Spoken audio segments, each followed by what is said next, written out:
Hey there! So today we have another review. This is from Magnanimous. This is Juice Lord and Savior. Got a little bit of religious vibes to it, you know, joking around. Double IPA Citra Mosaic. By the way, I was just on Reddit. As of when I just checked, they have a little thing going on. It's like, what's your favorite brewery of the state? And Florida just hit, and Barry House was number 2, which Matt got me some beer from, and then Magnanimous was number 1 by one vote or one upvote.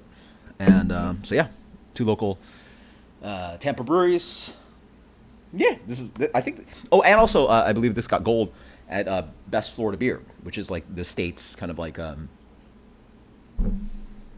beer competition, right? Like New York has one, blah blah blah. So again, very pale looking beer. This one looks a little bit better than the Hazy Pale. Definitely light gold color. This one's definitely hazier, medium plus a full haze on that. Nice looking beer. Beautiful, fluffy, like very white head. Oh, that smells good. So it's a combination of like ripe, overripe, and dank.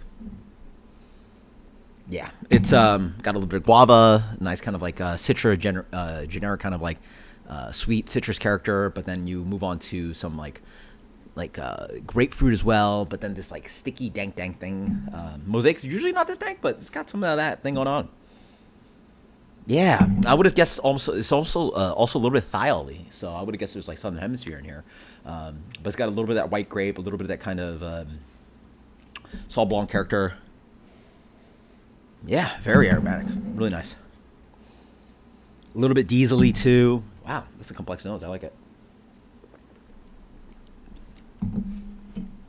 Pretty good, pretty good. Initial thing I sort of noticed a little bit of light chalkiness, but pretty nice double IPA. Don't know the ABV, but this is really crushable. This is dangerous guy.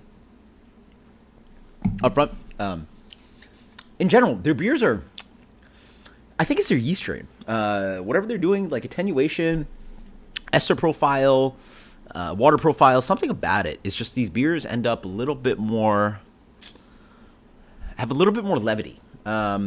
They remind me a little bit of like some West Coast, like really good West Coast examples of hazy IPA, where like there's that just twang of like aqueousness and levity and drinkability that like the thick boys don't really like, you know, like I feel like Other Half and like Treehouse, they end up a little bit sweeter, a little bit more heavier. Up front, a little bit of that kind of like grapey tone. I don't know what it is. It might be their yeast choice. A little bit of white grape character, grapefruit, white grapefruit, yellow grapefruit. Some nice sweet orange citrus in there. Moves on to a little bit of melon character. Some dankness rides in there. A little bit of like light herbaceous vegetable character, hop polyphenol. A little bit of chalkiness. Medium bitterness. Medium to medium minus bitterness, a little bit of bitterness, medium minus bitterness, I'd say. Light doughy mouthfeel, a little bit of white breadiness, nothing too chewy and sweet. Yeah, it's just a nice crushable hazy IPA. It's nice. Again, my always opinion is either, you know, shoot for the moon and hit a home run, or you know, don't do it at all. For some people, I think this is fantastic.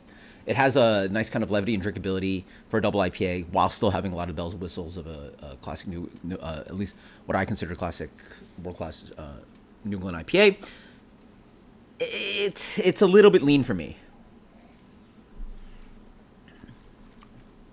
A little bit lean. I suspect whatever yeast or water treatment, something's going on, is just a little bit different, and that's their vibe, and it's completely fine. I think, honestly, I'd drink this a million times over things with all flavor. So there's that.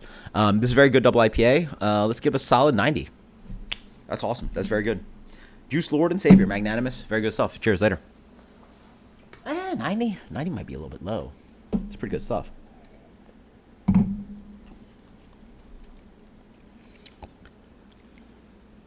$92. Fantastic. Cheers later.